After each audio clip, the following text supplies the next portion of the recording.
Hello? Hello. You alright? Yeah, I'm all right. How are you? Are you? Is this what alright James sounds like? No, well, I'm a bit annoyed, to be honest. Why? Well, not annoyed. I am annoyed, actually. Well, you know, tomorrow's the Europa League final, right? Oh, well, So, I mean, I sort of knew that. yeah. Who cares? Well, I do, because obviously, like, Chelsea are playing against Arsenal. Okay. And then just as I was coming home from work, like, Chen just said to me, turns out, my uncle and aunt are coming from Switzerland tomorrow. Oh. Tomorrow night. Yeah, they've just decided to come here to visit, and so it's like, so we're gonna have to like go out with them and do all that kind of stuff. Yeah, no. That's really that would be really annoying. That would be no. I'm not doing that. Why are you not? Why are you doing that? Well, because I'm the only one who can drive, so it's like I have to. Anything that happens, I have to do everything like with that. So I'm gonna have no choice, and I'm a bit. I was annoyed. I was at a child's birthday party, my niece's birthday party on Sunday, and I love the playoff final games. That weekend, I love it, right? Because it's like 3 really important games, like usually full of drama and stuff. And I turned up at the party and it went into extra time. This was on Saturday, actually. It went into extra time. And I turned up at the party and I said, I'm going to turn the rest of that game on, right? And it was like turning off pictures of my niece, like growing up and stuff. They had like a slideshow on, and I was like, I'll just turn this off for a bit. And then I watched the play. I mean, I'm an arsehole essentially, but we all know that. More importantly, though, James, I can no longer say that I've never seen a Star Wars film. Yeah, I know. I watched a Star Wars film. Yeah, so I got that picture from WhatsApp of like the end credits, and my heart just was like, oh. I wanted to call you straight away because I just wanted to. Why? I can't bear this. I've been waiting all day to like call you and talk about this. Really? Because I just really want to know what you think. You actually finally seen it, and like whether it's what you thought it was going to be, and whether you liked it or just thought it was fine, or what you think of it. I'm just really curious. So I mean, can I just ask you like straight up, like, did you hate it? No. Okay. The next question. This is quite fun. Why do that, actually? Go on. Yeah. Well, I mean, okay. So you didn't hate it. I didn't hate it. Did you enjoy it? Yes. Oh, okay. Oh. That has surprised me actually, because I thought you just think it was like just really average, and you weren't really that be bothered with it at all. You just thought, oh, it's fine. So I really enjoyed it. I really enjoyed it. I don't know how you can sit and watch that film and not really enjoy it. Yeah. And I don't think, obviously, there's not many people that have sat and watched it all the way through and not really enjoyed it. But I really, really enjoyed it. Yeah, I'm surprised by a lot of it. It really? Was not what I was expecting. Even with your like warnings, there was a lot that surprised me about it. But I think what I'll do is I'll let me go through my notes as I was watching it. Can I do that? Yeah. Okay. Yeah. Go for it. Okay. Right. So here we go. Here we go. I've got. Oh, this has made me happy. Written down here. I've got Star Wars: A New Hope. Here we go. Within the first 5 minutes, my heart was pumping. That music is so iconic. That intro to that film is just ridiculous. Like, I know that music, and I've never seen one of the films, and I'm sure there are loads of films that have that sort of thing, like the theme tune to Back to the Future. I've got a feeling I'm going to be talking about Back to the Future a lot, to be honest with you. Yeah. But like, it's sort of a weird comparison, isn't it? Because it's the only other like trilogy that I know and adored, apart from the third one. But yeah, the way it just goes bam, like that big logo on the screen, and it builds up, and I'm just like, fuck, Jesus, this is like so iconic. Like this do you know the background of all of that at all? Like, no, go on. Well, because there's reasons why it's... Because I'll be honest, right, our conversation before I started watching it, some of my favourite bits was you filling in this, like, giving me these little tidbits, because this is annoying. What I want to do is just hammer YouTube and hammer Wikipedia and find out as much as I can about this film, especially how people reacted to it when it first came out. Like, one of the questions I've got, just quickly before we move on, how many years was there between this and the next one?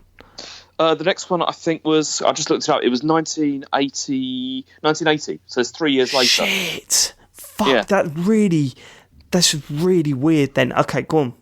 I'll get to this point. Also, like, okay, so one of the big things with Star Wars that George Lucas was trying to emulate was actually like old serials from like a long time ago, whereby like even like the opening credits, with like the text like disappearing up the screen. That's from like really old stuff, like, because have you heard of Flash Gordon? Yeah, I know that. Yeah, it's all taken from that. It's like really like almost identical, like the design. And like a lot of the stuff in the film is like really like sort of almost like homage to those things, like to things that came like before. And there's always been this idea that like Lucas was trying to recreate like what were these like serials that they used to have in the cinema. Is that where all the when screen wiping came from? Yes, yeah, it's like, all of that stuff. And also, jarring that stuff now, isn't it? Yeah, it's mad, isn't it? And also, I mean, even when he was first putting the film together, like before they added all the special effects and stuff, like like all the X-wing fights and stuff you see at the end. Yeah, he used like World War II like Spitfire like battles and stuff as like footage to like show this is what it's going to look like and stuff like that. So you can tell that, can't you? Yeah.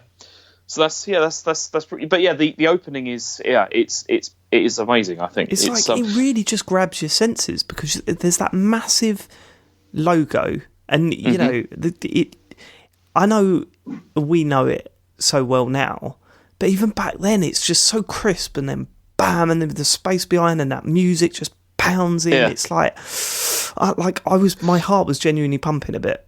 It was crazy. And there's also, like the 20th Century Fox thing that comes up at the beginning. Yeah, it came up twice on the version I was watching. It was a bit annoying. because that is also like the fanfare for that. Like a lot of people associate that with Star Wars as well, because it's like there's this like massive connection between like you have that Fox fanfare and then suddenly like the bam, ba, ba, da, that kind of thing. Yeah. And it was funny because when the new films came out, there was this whole thing that they wouldn't have it because 20th Century Fox was not the distributor like for it. Oh, of course not. No. So that's like gone, and like a lot of people were like, that sucks because that's come like, on, have a word with yourself if you get to that. No, because they were like, that's like for some people that was like a key part of like the opener. Is it like the lion roaring before the James Bond theme tune? Yeah, exactly. Yeah, it's that kind of thing. But now like Disney own like Fox now as well, so there's always the speculation that they're going to put it back. Because it's like they can do that now. It's and also they could just re-release the DVDs with that logo at the front and make a hell of a lot more money. It's insane. So anyway. Right, so this skips about, like, I mean, there are bits where I'm put loads of notes for like in a 5-minute bit, and then I stopped taking notes for a while, the lighting in the desert is so fucking weird, man. It's quite distracting at times. Like, so there's the bit where it was mainly when C-3PO and R2-D2 land in that desert. I think it's the first time we see that sort of area. Was there any manipulation to that after the originals? Yes. Right, so they added that glare off of the robots and stuff. I don't know if they added the glare. There's bits that are, like when the stormtroopers come down. Right. And I've got that. I even mentioned that. But what I'm saying is that the lighting specifically, because it's really, really like distractingly bad. Like the light beaming off of C-3PO it looks as if someone's like just whacked it in over the top. Because it doesn't really like click with the other lighting around the in the scene. It's just like fucking hell, man. They need to tone that down a bit. But okay, fine. So far the story has been way more straightforward than I thought it was. Also, Darth Vader was way less scary. So all that text at the start made me think, okay, right. So I've got to remember there's the Rebels and then there's the Imperials. Is it? Yeah, the Empire. Yeah, the Empire. And, there's this civil war going on, so I'm thinking, right, remember the civil war. You don't need to know any of that, do you, really? No, that's all just, like, context that that only becomes more relevant towards the end of the film. Yeah. And later on, yeah. Because really, as you're probably going to say, it's really just about, like, Luke, really. It's about, his sort of journey into getting into that. Yeah, I mean, yeah, okay, well, we'll go for it. So, yeah, I put also Darth Vader's ways less scary. Like, I always thought Darth Vader was this like massive presence, and I guess you get that in later films, right? Because in this, he's like, in the early scenes especially, he's a bit of a fucking joke, isn't it? Because you've got that sort of council that sit around the table, and they're like, oh fucking hell, Darth's here. You're all right? Did you do your job? Did you? No, okay, right, brilliant. You know what I mean? Yeah. It was like... because, you see, I mean, there's reasons for that, like, from the plot, which become more apparent later. Cool. Because that, do you want me to tell you? Because it's No, I want to find that out myself. Okay, because, there are reasons for that. Like, the fact that he's, like, on a leash, as they say at one point, because he's still, like, reporting to the other guy, to Tarkin, who's the commander of the Death Star. He's still, like, below him on the... Well, not anymore. He's dead now, right? He must be dead. Oh, he's dead now. Yeah. He's totally gone. Yeah. He's totally gone. I could tell you something about that though. That's quite interesting. Is that when the film was first shown, there was reports in the cinema that when like Darth Vader appears, like right at the beginning, people like in America and stuff were started booing straight away, like as soon as they saw him, even though they didn't even know what he was or anything at that stage. And it's like that's why they like. It's always been like thought that he's like a really iconic like villain. Because it's like immediately you can tell what he is. Right? He's got, but he does turn up, and he is a bit like he's a bit more like diplomatic than I thought. Like when you see him walking down, I don't know where he was at the time. But like when he was attacking that rebel spaceship or whatever, and he was walking around, he was just like, okay, let's see what we're going to do here. What's going on here? Okay, we'll grab hold of her and let's see what. And I just thought, I expected this guy to be just like coming in, like slitting throats and fucking people up. No. but that's also why this is going to be really interesting for you, like to go through, because it's like he's a lot more like there's a lot more facets to his character than just being like a bad guy. Evil. Yeah, I did think it was quite funny though. Like especially, someone tweeted me an image of it today actually, and it was, and I noticed it at the time as well when he first enters that rebel spaceship. He just like puts his hands on his hips. Like, thought, that's not like super villain. You know what I mean? He's just like, he's not going in there like stacking people up, and just like. Or like kill them all or anything like that. It's just like kill the wall. It just walks in. It's just like what's going on then? Where those plans? Where are the plans at? It's just. I've got okay, CGI really stands out. The stormtrooper riding that weird thing. It's terrible, that just looked awful. Yeah, it did look bad. The aunt is dressed like a normal person, and it's really out of place. Did you notice that? Everyone's in these robes, male and female. They're all in like very specific clothing, and and Luke Skywalker's aunt is just wearing like a blouse and jacket. Yeah. It's just remember that. Yeah, the fuck is going on here? Beru. Yeah, she's not in it long, but no, she's not. No, she's not. But then, I'm not digging it out. It came out in 1977, and I'm fully aware of that, and that's fine.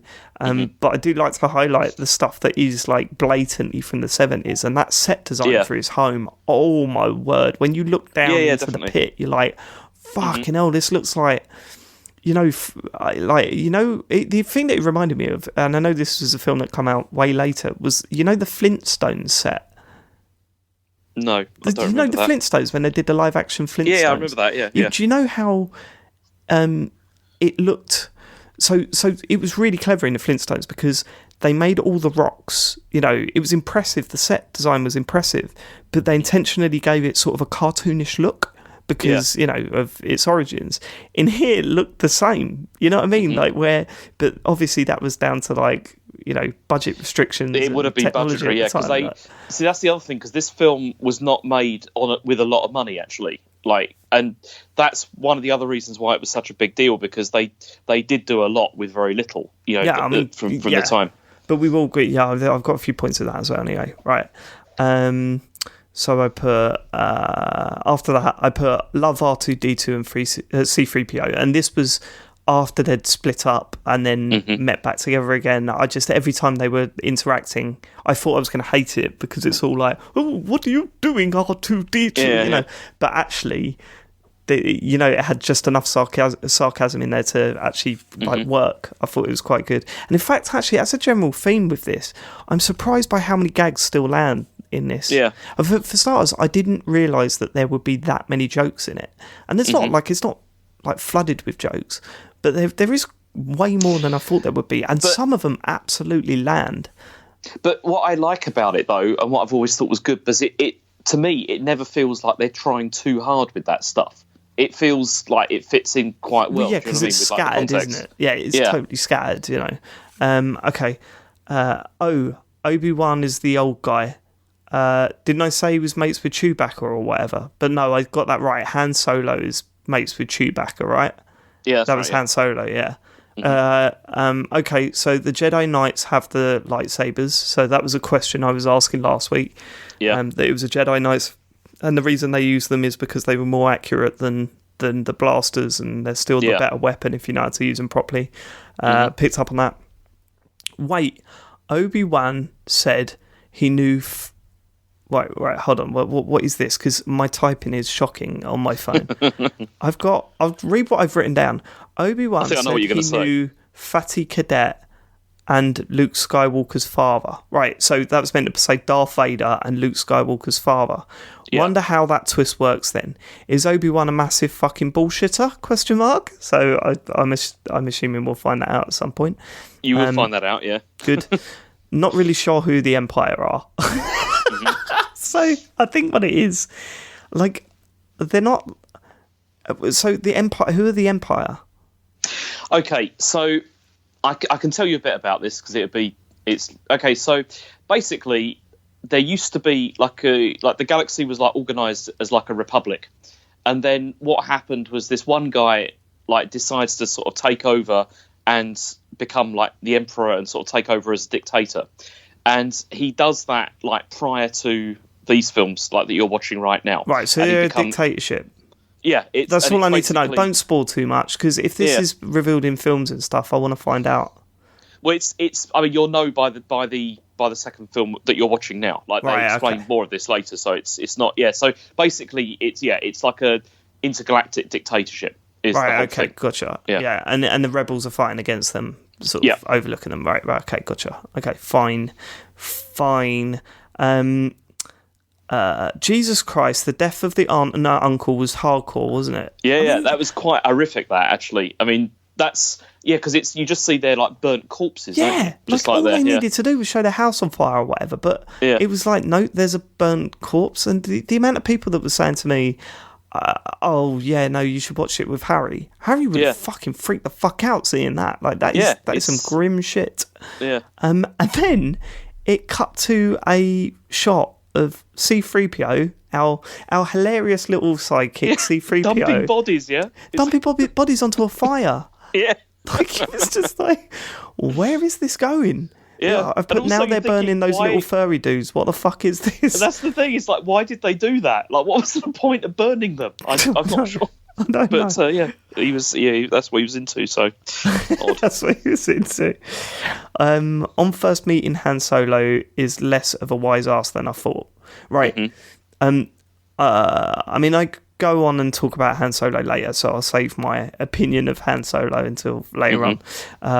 Okay. So the bit that James mentioned in the intro call was the CGI Jabba. That must be it, right? Because it's really funny, because when you told me that last night, you were like, there's a character and a scene that's been inserted into the film, and it completely, you'll know. And I'm like, no, you think that I'll know because you know it so well. There's no way I'm going to be able to pick it out. The moment that scene started, I was like, right, it's this scene. Like, it must be this scene. It's weird, isn't it? Well, it's weird because originally it was filmed with... Because when it was first filmed, they didn't know what Jabba was. Like, they didn't know he was like this big slug thing. So it was filmed with like a human actor that it was going to be. Like a stand-in? No, he was going to be it, I believe. Like, originally, like it wasn't. It was just going to be some bloke. Yeah, it was. I think that was the original intention. But then it's weird because the biggest problem with it when they decided to put the scene back in, because the scene's quite useful because it does like add context for later films. Like, well, I mean, I can't. All right, I don't understand how, but I mean, the only thing that it did for me is that when they were in the bar, it sounded like Jabba the Hutt would do anything to rip Han Solo apart, and then they meet, and you're like, oh, actually, they're kind of mates, but he's just screwed him over a little bit, and that's how it felt. And then, I mean, the big problem with the CGI stuff was the fact that in the original cut, like, he walks around the back of him, and because he's got that massive tail, how can you do that? So that's I didn't even think of that. That's why they had this idea of making it look like they made him look like he was like walking over his tail, and crushing it. And so it looks terrible. Like, I mean, I'm gonna have to see that again. Yeah, because when I saw they first lift saw that, him up to walk over the tail. They just move, like, CGI move him like over the back of it, and it looks dreadful. I'm gonna watch that now. Yeah, it looks really terrible, like what they've done, and it's like I can't believe that they signed off on that of being like. I think it probably would have been better to have left the whole thing out. Yeah, because it looks terrible. I suppose if it adds context later, right? So this is A New Hope 1997 edition. Mm-hmm. Right, let me just see what they do. Here he goes.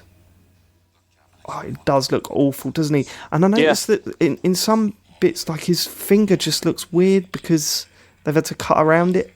Yep. Right, where's the bit where he walks around him? Here we go, let's have a look. So he's walking past him now. Oh, that is hilarious. I know. That is hilariously bad. Well. Oh, it's my really God. Jerky and awful. That is so bad.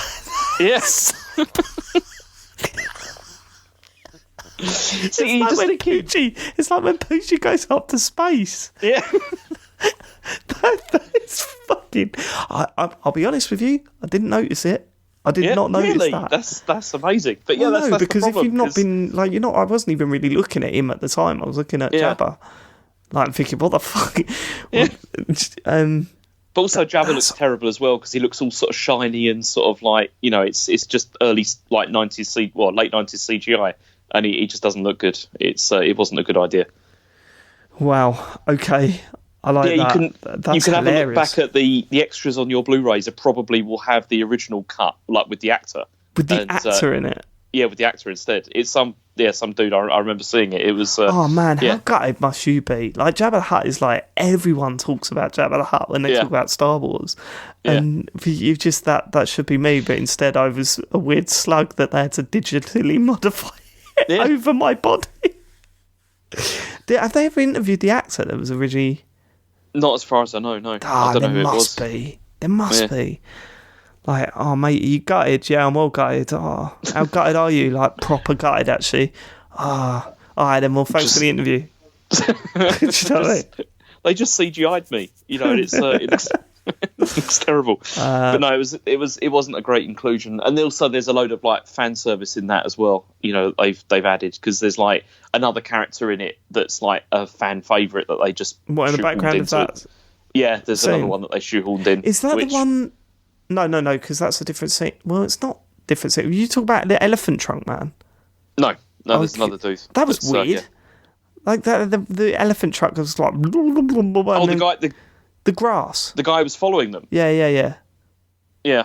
Is he important? Yeah, I think... No, he's not important. He was just supposed to be like an informant. It's just like... Grass. Okay, so then I put... Okay, so it looks like it's Luke Skywalker who's the bell end of the film.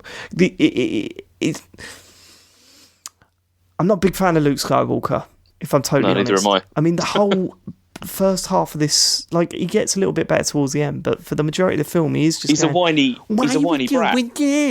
I'm like, mate, shut the fuck up, will ya? Yeah. Just a minute. Like, how can you walk onto a man's... Like, when he first sees that ship, I was like, you need to shut the fuck up now. And he's like, look at this piece of trash. It's a piece of junk. Fuck you. And then when he's in there, he's like, are we really flying like to here? And it's like, mate, you've got no experience. You've worked on a farm all your life, and you're coming in and telling this bloke like how to do his job. Just calm down, kid. Calm down, kid. Right, okay. I put ha. The stormtrooper who was told to stand guard over C-3PO is letting them just stroll out using the weakest excuse ever. So they're now on the Death Star. Wait. We've missed like a crucial thing here. All right, okay, go back because I just haven't taken a note. Go on. Right. You know when you first meet Han Solo in the bar and he's talking to that bounty hunter who's going to bring him in? Yeah, the green guy. Bit? Yeah, yeah. Did you notice anything amiss about that scene at all? Just when those two are talking? Yeah. Only it was the fucking costume for the alien that he was chatting to was absolutely shocking. And the only thing that I didn't get right. So the alien sits down. This is a genuine thought while I was watching. The alien sits down opposite Han Solo. Yeah. And Solo has his feet really strangely like up on the table. So, and then he was cocking that gun, which I assumed he was aiming under the table at him. Yeah. But then it was a bit weird because you didn't really see where the gun was and where his hand was. Like, I don't know if I just missed something or what, but... Yeah, that scene is probably the one that winds people up more than anything else in Star Wars. Really? Why? And it's a whole thing. Okay, so what happened here? This is another scene that was modified by Lucas for the special edition. Okay. And what happened in the original cut of the film, it's very clear that Han shoots the guy first.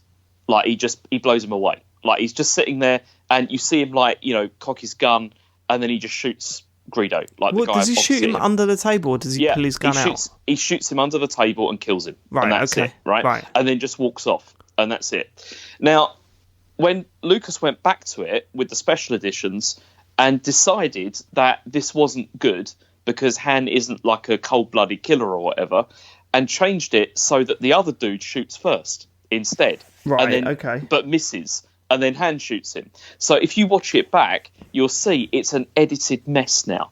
It looks awful. it was really confusing. Like I was kind of like, well, I assume he shoots him under the table, but then it was kind of like there's like all these ricochets going off all over the place. Not only the ricochets, it was like there was like quick cuts to different things. Yeah, and I was like, well, what's actually happening here? Yeah, and that's because he was trying to change it so it looked like the other guy fired first to try and make Han Solo look more like a hero. And it's one of those things where, like, this is why, I mean, you probably have never seen them, but people like had T-shirts that just say like Han shot first and stuff like that, because it's a thing, because a lot of people feel that is his character, that he is like an arsehole like that he's would not do an arsehole, something like that. Because he... Like, I was thinking he was fully justified in killing that man because he'd literally told him he'd come to kill him. Yeah, and that is what the character is, though. Whereas, like, George Lucas was like, no, he'd only shoot in self-defense. Whereas, I mean, this is shooting in self-defense, but it's like there has to be like real obvious provocation first, and that's why he changed it. And honestly, there's been so much written about this and people being annoyed about it. And just because they just felt it really sort of like ruins the setup for Han's character, like by doing that to it. And it also looks terrible. I mean, okay, well, I can easily ignore that ever happened because I didn't really even take it on board. I think if you don't know about that stuff, then I don't think it's really an issue. I mean, what weird. I can kind of see why he's done it. Like, you know, if you want it to be a family-friendly film or whatever, like family entertainment is what we were saying last week. But then, like, the burning corpses might be a bit. Yeah. That's fine. But yeah, there was a harder edge to like to the original cut than there is to like the re-releases, I think. And I think a lot of people preferred like the harder edge because of the fact that like a lot of the fandom is like older people now, and they just want to feel this is like Yeah, it's a weird thing to change. Is that different? Because I've got this question written down, and we'll come to it later. But have you heard of the who shot first theory, where if someone hadn't shot first, then the whole event never happened? That's not talking about that scene, is it? No, it's not. Is it talking about something in this film? Yeah, it's right at the beginning of that film. I mean, do you want me to tell you what that is? Should we leave it to the end? Should we get through the film firand then we'll go into that? Yeah, because I have got a note to talk to you about that, and because I've read about the theory before, but I've read articles all the time and on different things like media that I've not even seen. And Star Wars has always sort of fascinated me more the fandom than the films themselves. And hearing about this theory, the who shot first theory, I read like the first paragraph and I was like, I don't understand any of this, so there's no point in reading on. But yeah, we'll come to that then. Right. What's next? I've got. So I skipped forward a little bit. I put so the Stormtrooper is overlooking C-3PO and R2-D2, and they say okay, you stay here, stand guard, right? Mm-hmm. And then C-3PO walks out with R2-D2 and says, oh, R2-D2 is faulty, I'm going to have to take him to the mechanic. And he was like, okay. I was like, what the fuck? What? That's weird. Well, no, because that would make sense, though, because like on those... Yeah, no, because on those, like, on the Imperial ships and everything, there's loads of like, droids like that. So they wouldn't think it was anything weird at all. I thought that whole thing was that they discovered them in there and they knew that... Like, what's he standing guard for in an empty room then with robots? Anyway, who cares? I mean, who cares, really? Also, lol at C-3PO thinking they got crushed. That was the best gag in the film, and it cracked me up. When they were all celebrating that they didn't get crushed by that crusher thing. Yeah. And he just goes, oh my God. Hear them screams. I thought that was a perfectly played out joke, and it still works all these years later. Obi-Wan versus Darth. At first it was intense, but the actual fight was so shit. Yeah. He's not dead though, I don't think. Just vanished or some shit. I genuinely don't. He's not dead, is he? Would you want me to tell you? No, actually don't, because I'd rather just don't see it. But I'm going to put my neck on the line here and say he's absolutely not dead. And if he is dead, then Star Wars fans should not complain about who shot first out of that and Solo, and wonder how he can cut an arm off with a lightsaber. But if he gets a lightsaber through him, his clothes just drop. That he's not dead. He is nude dead. That's all going to get explained. So okay, he is nude dead. He used the Force to disappear naked. Also, Luke seems way more upset about Han Solo vanishing than he did about the people who raised him being burnt to death, right? Yeah. Okay, Han Solo's my dude. Wind-up merchant doesn't give a fuck about anyone. Mm-hmm. I want to come back to this stuff as well. Okay, so the exhaust pipe is the way that you take down the Death Star. It is, yeah. They totally justify design flaw. Yeah, but they totally justify it, I think. Like, I was thinking, oh my God, they've got an exhaust pipe on this. But the way they justified it is that it's a massive fucking star thing. And it's got a 2-meter wide hole in it that they never thought anyone could ever do anything to because... because it's too small and it's too difficult to get to. It's too small, it's too difficult to get to. The only way you could get to it is with a very, very small airship, and no one is going to fly up to the Death Star in a tiny little pea shooter. But they were wrong, James. They were fucking wrong. Yeah. Who's that guy that Luke knows before they fly into the Death Star? As a standalone film, I don't know if he crops up in any of the other films. Fucking weird. It was weird. That's another added scene, actually. Is it really? In the original cut, that wasn't in the original theatrical cut. When the dude with the moustache goes up and goes, "Hey, Luke," and he goes, "Whoa, what's up?" and he goes, "Oh yeah, do you remember us knowing each other?" See, that was all stuff whereby I think in the original theatrical cut they didn't have that in because obviously they probably felt it doesn't matter. Like it doesn't help progress the plot. There's no connection at all, whatever. It's not warranted. Like it's just who's totally this guy?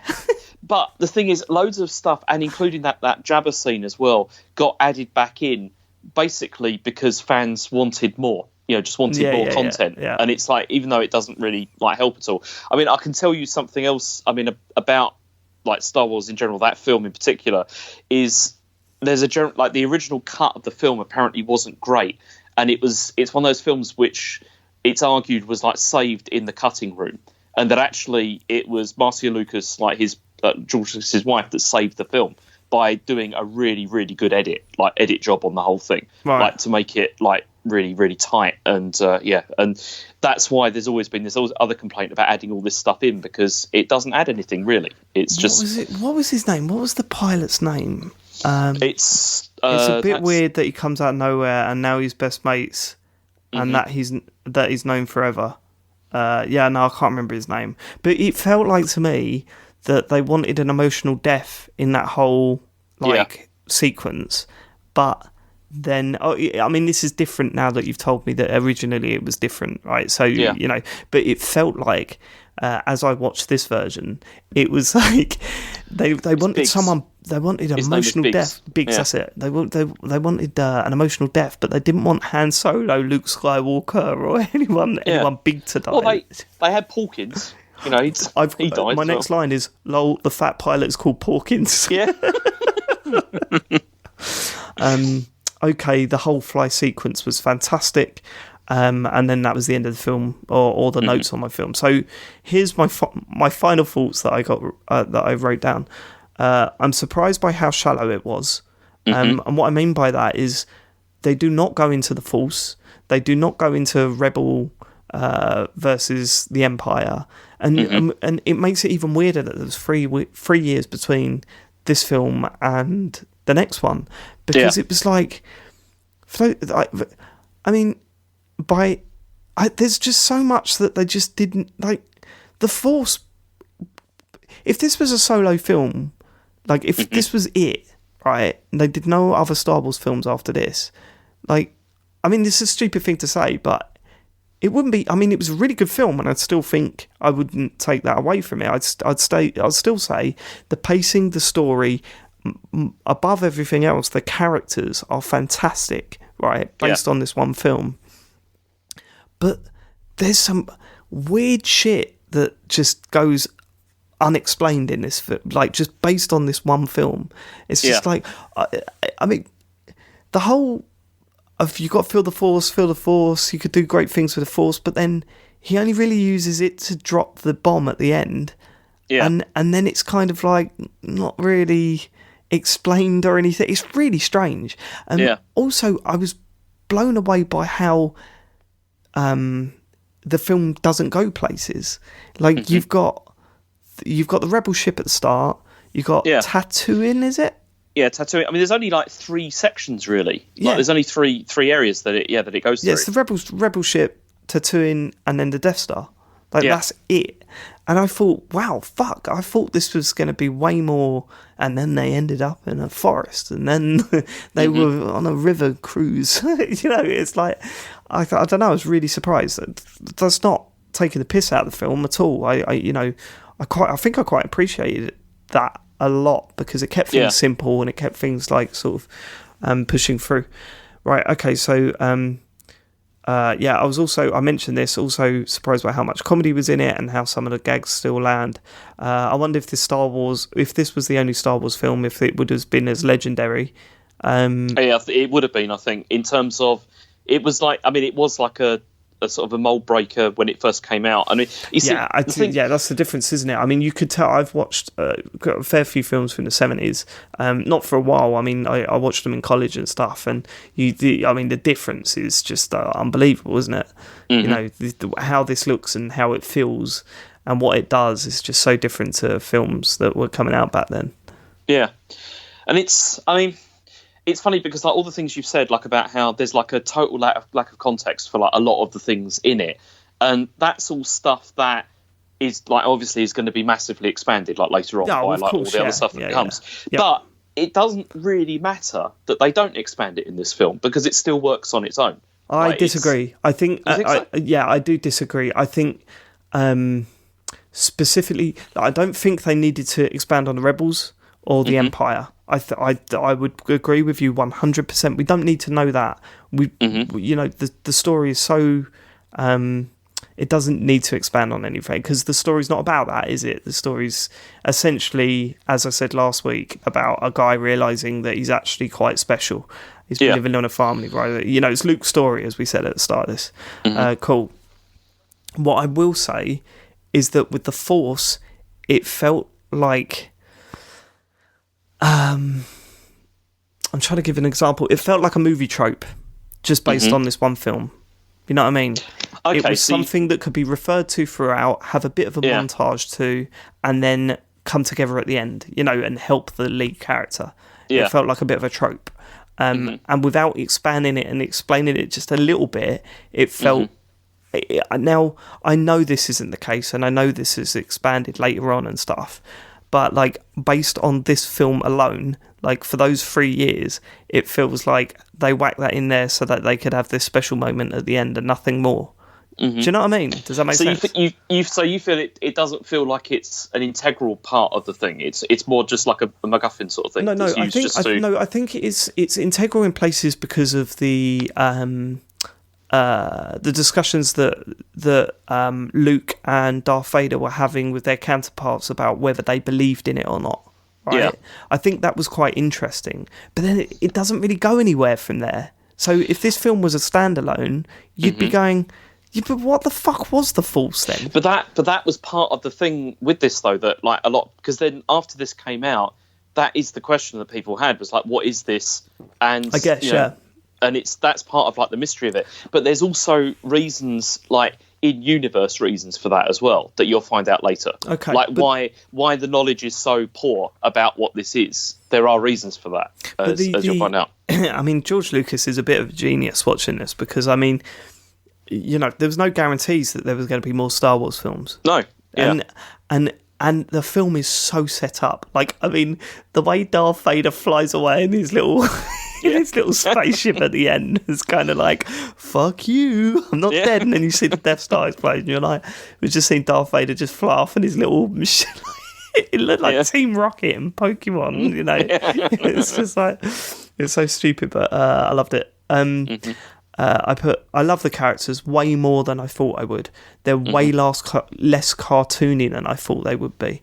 And yeah, that Han Solo, to me, I thought was going to be a wise ass. You know, I mentioned it quite a few times that he was going to be a cocky little shit. And he was, without crossing the line. Yeah. Clearly my favourite character in the whole film. By some way. He's my favourite as well. Like, and yeah, I mean, his character, like, over the next two that you're going to see, like, really develops as well, and cool. It's really interesting. Yeah, I love that he didn't shirk. Really,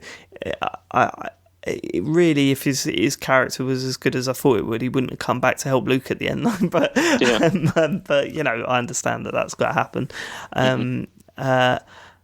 So Luke was one of the weaker characters for me, but I really liked Obi-Wan Kenobi and the way he spoke, and you know, obviously the acting in this is fantastic in places. I mean, some of the other pilots, they're just there's also that. I mean, the other problem with it is the script isn't great either. Like, it's sold on like the acting quality of a lot of those people, like Alec Guinness and stuff, because that was one of the things that Harrison Ford like famously said to like George Lucas. He just said, like, he's like, George, you can type this shit, but you can't say it, because it's like it's like really poor quality, like this dialogue.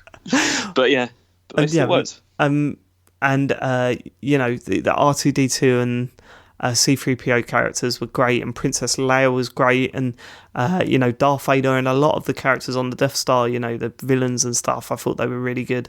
Again, some of the acting varies from utterly quite incredible in places to hey, they're behind me, and then it's going back to Luke, and you know, for as much as I didn't like the character, Luke sounds and acts like an actor.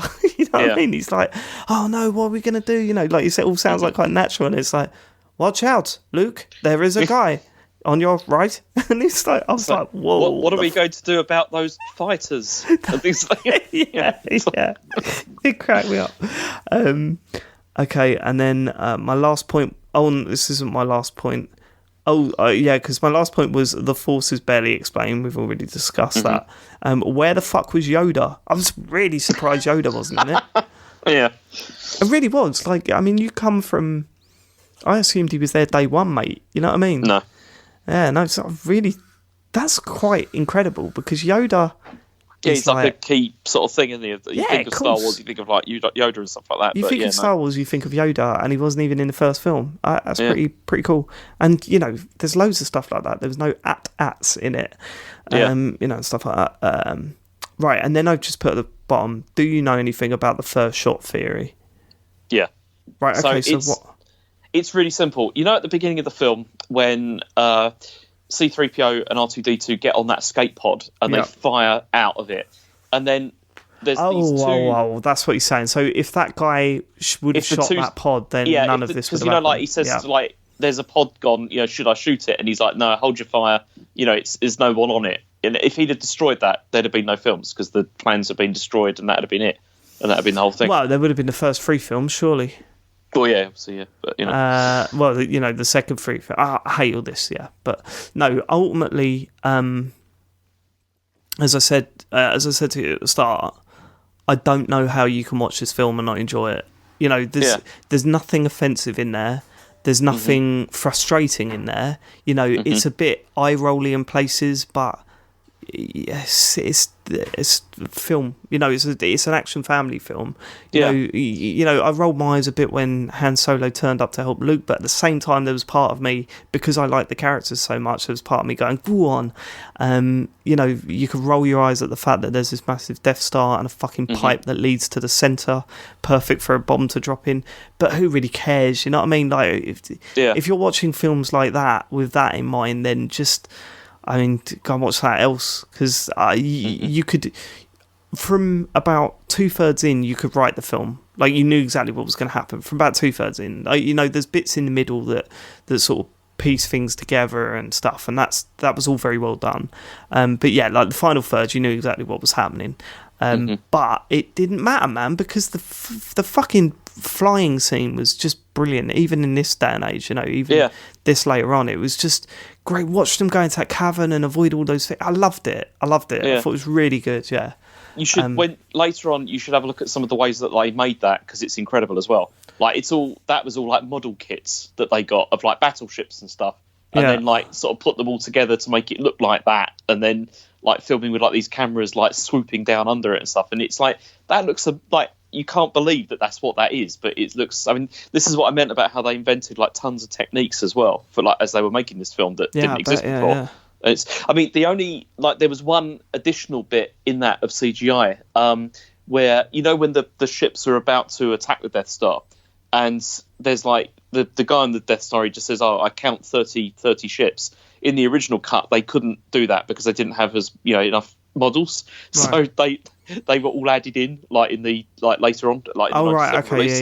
Yeah, to make it look more. But yeah, that's like a minor thing. It's there is part of me that was like, well, imagine them doing this film again. They'd never do it, because oh my god, could you imagine like the reaction if the slightest thing is different? It'd be insane. But you know, recreating that film on budgets and technology of today, I can only imagine what it'd look like.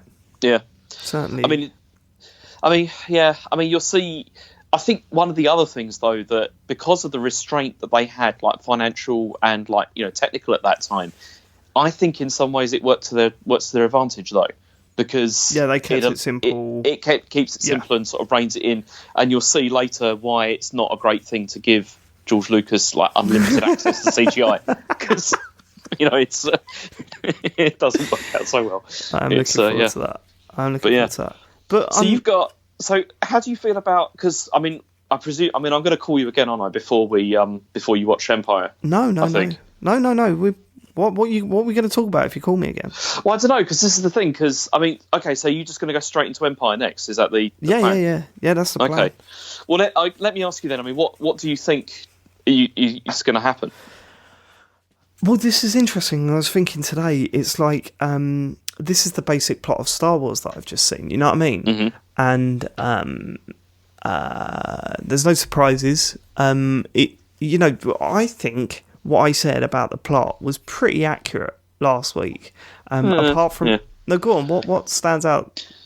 Because obviously Yoda didn't teach him how to be a Jedi, so that's not true. I think most of the stuff that you had was all was stuff that does kind of happen, but over a longer period of time than just in that film.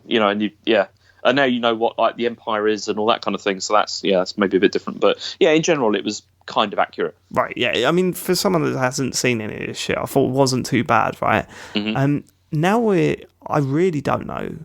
Like, I really, really have no idea the plot of the next one. The next one's called Empire Strikes Back. I know that there's a second Death Star somewhere, right? So I don't think we'll see that until the third film. I don't think we'll see, because I remember people saying that was like a massive like whoa moment when you find out you have a second Death Star. So they wouldn't have done that in the very next film, otherwise it wouldn't have got as big a reaction, I don't think. Mm-hmm. So I'm thinking that Darth Vader is not in this second one as much. Right, this is my prediction. Not in the second one as much. This is going to be focused on the Luke somehow getting wrapped up with the rebels and fighting the Empire in various different battles, right? Mm-hmm. I don't know how Han Solo. I don't know how Han Solo is getting caught up on this. Mm-hmm. I think the film will end with, okay, now let's go and get Darth Vader. I think that's it. There's going to be a lot of like Rebels versus Empire stuff, and then by the end of it, it's like, okay, now let's go get Vader. And then the next film's all about actually fucking killing Vader. Okay, I'm not going to tell you, obviously. No, of course not. And I am like in last week in my last call, right? I was confident with what I was saying about what I think the films were about, right? Mm-hmm. This but I've got no idea. I've got absolutely zero idea. I'll tell you what, though. You see, I really envy you about to watch this one because, like, for me and for many people, this is like the best one that you're about to watch. The set, like, really? This Empire Strikes Back it's when it first came out, it had like a very mixed like critical reception, but over time, it's become like the gold standard pretty much for Star Wars films. It's like, I mean, there's a lot of people that still would prefer the original, like the first one that came out, but this one is, I love this film. Like, this one is the one I can watch over and over and over again because I just think it's fantastic. Oh, fucking! I'm well excited now, actually. Yeah. So, but then also I'm a bit scared because you may not feel that way. Okay. Because it's like it's totally possible that you won't like what they do with it. Our opinions have aligned though, quite well. Far. You know, we've liked the same characters and disliked. And I wouldn't say I dislike Luke Skywalker, but he's not the one. It's not. He's just a bit of a cocky. If it was just about him, I probably wouldn't be watching any more of these films. If that makes sense. But no, Empire is the one where it's like, like all of the sort of. Nah, I'm not going to say anything because it'll ruin it like that. But well, we know it's just various battles between the rebels and the Empire, right? And then at the end they go, right, let's go get Darth. Well, I've told you what it's about, James. I already know, mate. But no, I'm really curious to see what you think of it because, as I said, it's my absolute favourite, and it's like, when I was a kid, I didn't have like the money to like buy like all of them when they came out on like VHS. And so I could only buy one, and that's the one I bought because I was just like, that's the one I want to see again because, it's just superb. James. I'm now really excited to see the next Star Wars film. Yeah, it's I just I mean, when are you going to watch it? Have you got any idea? No, I've got no idea. Although I think an opportunity's arriving Thursday, I might watch it Thursday. Shit, that's well soon, isn't it? People have to wait 3 years. I'm waiting 3 days. Yeah. That's the thing as well, because, there was like a 3-year wait. Then there was another, I think it was at least another 3 years until like Return of the Jedi came out. It was, I bet by that point, like, it was hype overdrive. Do you know what I mean? Yeah. Well, you see, and the other thing, do you know the other reason why George Lucas became incredibly, insanely rich off all this was that... Oh my God, what a weird question, gone. Well, the other thing that he did, which was an innovation, was that when he did the deal with the studio to distribute it and produce it, he took a tiny cut for the film. Oh, but right, okay, he got the rights to all the merchandise. Yeah, I'd heard that. I had heard that. Yeah, he had a back end of the film plus merchandise. So forget about it. Yeah, made real bank on that. But Return. And then he sold it to fucking Disney, right? So I mean, he's got enough money to just. He could build a Death Star. I bet that joke's been made a million times. Yeah. I bet it has. It has. It actually has, yeah. So Jedi came out in 1983. So that was like another 3 years later. So this was year before I was born. Yeah. I was 3 years old when it came out, so yeah. Shows the age difference between me and you. 4 years, yeah? Yeah, 4 years, all right. Jesus, James. All right, then. Okay, well, I'm going to go. All right. I'm really excited about this. I know, me too. I just want to know what you think of it. Like, what do you see now? I'm just really curious. What's your favourite one, James? You're nervous about this one, aren't you? I can tell you're nervous about this one. This is the one I'm most nervous about. Right, okay. Because honestly, out of all the Star Wars films, the one that you've just watched, I like it, but for me, it's the weakest of the original three. Okay. But then that's although again, most people don't like the third one so much, but it's just, I don't know. I really love the second What's one. the third one called again? Oh, Return of the Jedi, right? Yeah, Return of the Jedi. Yeah. Okay, all right, okay. Well, obviously Obi-Wan comes back in that, I assume. Anyway, we'll see. okay, my brain's going mental, so I'm looking forward to this. I will catch you later. Yeah, all right. Take care. Goodbye. Yeah. Bye.